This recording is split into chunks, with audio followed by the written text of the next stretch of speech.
രാജ്യമൊട്ടാകെ ഇപ്പോൾ ഇന്ത്യയുടെ പ്രധാനമന്ത്രി നരേന്ദ്രമോദിയും ഇന്ത്യൻ സൈന്യത്തെയും വളരെയധികം പ്രശംസിക്കുന്ന ഒരു കാഴ്ചയാണ് നമ്മൾ കാണുന്നത്. അതിന്റെ കാരണം എന്ന് പറയുന്നത് പാകിസ്ഥാനെ നമ്മൾ തിരിച്ചടി കൊടുത്തു എന്നതല്ല, എങ്ങനെ കൊടുത്തു എന്നതിലാണ് ഏറ്റവും അധികം ആളുകൾ വളരെയധികം തൃപ്തരായിരിക്കുന്നത് എന്നുള്ളതാണ്. ഒന്നാമത് ഓപ്പറേഷൻ കൊടുത്ത പേര് ഓപ്പറേഷൻ സിന്ധൂർ എന്ന് വെച്ചാൽ ഈ ഭീകരവാദികളിൽ ഒരാൾ ഈ സ്ത്രീകളിൽ ഒരാളുടെ നെറ്റിയിലെ സിന്ദൂരം തുടച്ചു കളഞ്ഞിട്ട് നിന്റെ മോദിയോട് പോയി പറഞ്ഞാൽ മതി എന്ന് പറയുന്നുണ്ട്. ഇത് നമ്മുടെ ദേശീയ മാധ്യമങ്ങൾ റിപ്പോർട്ട് ചെയ്തതാണ്. ഒരു ഭയം സൃഷ്ടിക്കുക എന്നതായിരുന്നു ഈ ഒരു ഭീകരാക്രമണത്തിന്റെ ഏറ്റവും വലിയൊരു മോട്ടീവ് എന്ന് പറയുന്നത്. അപ്പോൾ മോദിയോട് പറഞ്ഞാൽ എന്ത് സംഭവിക്കുമെന്ന്, അല്ലെങ്കിൽ ഇന്ത്യ മോദിയോട് പറയുമ്പോൾ നമ്മൾ ആ വ്യക്തിയെ മാത്രം കാണണ്ട, ഇന്ത്യയുടെ പ്രധാനമന്ത്രിയാണ്. അപ്പോൾ ഇന്ത്യയിലെ സ്ത്രീകളുടെ മുമ്പിൽ വെച്ച് അവരുടെ ഭർത്താക്കന്മാർ കൊല ചെയ്യപ്പെടുന്നു. പോയിന്റ് ബ്ലാങ്കിലാണ് വെടിവെക്കുന്നത്.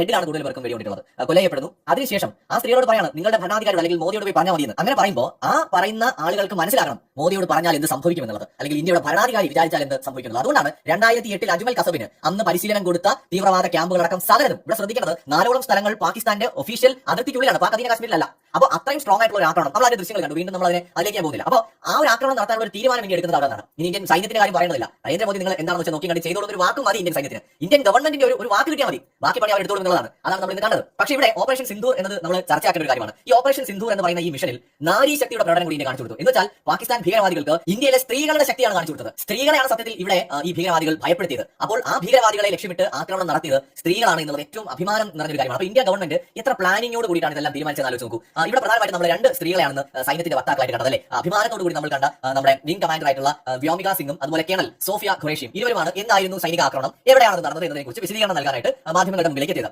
26 വനിതകളുടെ നെറ്റിയിലെ സിന്ദൂരം മായ്ച്ചതിന്റെ തിരിച്ചടിയായിട്ട് ഓപ്പറേഷൻ സിന്ധൂരിന്റെ ഭാഗമായിട്ടുള്ള 2 വനിതാ മിലിറ്ററി ഉദ്യോഗസ്ഥരാണ് നമ്മുടെ കേണൽ സോഫിയ ഖുറേഷിയും വിംഗ് കമാൻഡർ വ്യോമിക സിംഗും. മാത്രമല്ല ലഭിക്കുന്ന റിപ്പോർട്ടുകൾ അനുസരിച്ച് അജ്മൽ കസബിനെയും ഡേവിഡ് ഹെല്ലിയെയും പരിശീലിപ്പിച്ച തീവ്രവാദ കേന്ദ്രങ്ങൾ തകർത്തെറിഞ്ഞത് ഇന്ത്യയുടെ വനിതാ കമാൻഡർമാരുടെ നേതൃത്വത്തിലാണെന്നാണ് മനസ്സിലാവുന്നത്. എന്ന് വെച്ചാൽ ശക്തമായ രീതിയിലുള്ള ഒരു മറുപടി പാകിസ്ഥാൻ ഇന്ത്യയിൽ ഉണ്ടാക്കാൻ ശ്രമിച്ച ഒരു ഭീതിയുണ്ട് ഭീകരവാദികൾ ഉപയോഗിച്ചുകൊണ്ട്. അതിന് അതേ നാണയത്തിൽ അതിനേക്കാൾ ശക്തമായ മറുപടി അതാണ് ഇന്ത്യ കൊടുത്തിരിക്കുന്നത്. ഇവിടെ ഇന്ത്യയുടെ നമ്മുടെ രാഹുൽ ഗാന്ധി, അദ്ദേഹം പ്രതിപക്ഷ നേതാവാണ്, അദ്ദേഹം ഉൾപ്പെടെയുള്ളവർ ഈ ഒരു ഓപ്പറേഷൻ സിന്ധൂർ എന്ന് പറയുന്ന ഇന്ത്യയുടെ തിരിച്ചടിക്ക് ആ ഒരു തിരിച്ചടി അനിവാര്യമായിരുന്നുവെന്നും അത് ആവേശത്തോടെ സ്വാഗതം ചെയ്തുകൊണ്ട് അഭിമാനത്തോടുകൂടി അദ്ദേഹം പ്രതികരിക്കുകയും ഒക്കെ ചെയ്തിട്ടുണ്ട്. തീർച്ചയായിട്ടും ഒരു പ്രതിസന്ധി സമയത്ത് അങ്ങനെയാണ് നമ്മുടെ രാഷ്ട്രീയ നേതാക്കൾ ചെയ്യേണ്ടത്. കഴിഞ്ഞ ദിവസം ഖാർഗെ കാണിച്ച ഒരു ബുദ്ധിമോശം രാഹുൽ ഗാന്ധിയുടെ ഭാഗത്ത് എന്തായാലും ഇപ്പോൾ ഉണ്ടായില്ല. നമുക്ക് രാഷ്ട്രീയം പറയാം, അത് തെരഞ്ഞെടുപ്പ് സമയത്ത് പറയാം. രാജ്യം ഒരു യുദ്ധസമാനമായ സാഹചര്യം നേരിടുന്ന സമയത്ത് പറയേണ്ട കാര്യങ്ങളല്ലാതെ സുരക്ഷാ വീഴ്ചയെക്കുറിച്ചൊക്കെ പറയാൻ അല്ലെങ്കിൽ സംസാരിക്കാൻ ചർച്ച ചെയ്യാൻ ഒക്കെ നമുക്ക് വേറെ സമയമുണ്ട്. ഇന്ന് നമ്മുടെ രാജ്യം ഒറ്റക്കെട്ടായിട്ട് പാകിസ്ഥാൻ മറുപടി കൊടുക്കേണ്ട സമയമാണ്. ആ മറുപടിയാണ് ഇന്ന് പുലർച്ചെ നമ്മൾ കൊടുത്തത്. അതിൽ നമ്മുടെ രാജ്യത്തെ നാരീശക്തിയുടെ ഒരു പ്രകടനം കൂടി നമുക്ക് കാണാൻ കഴിഞ്ഞു എന്നതാണ് ഏറ്റവും ഇൻട്രസ്റ്റിംഗ് ആയിട്ടുള്ള ഒരു കാര്യം. മറ്റൊരു വീഡിയോയുമായി വീണ്ടും വരാം.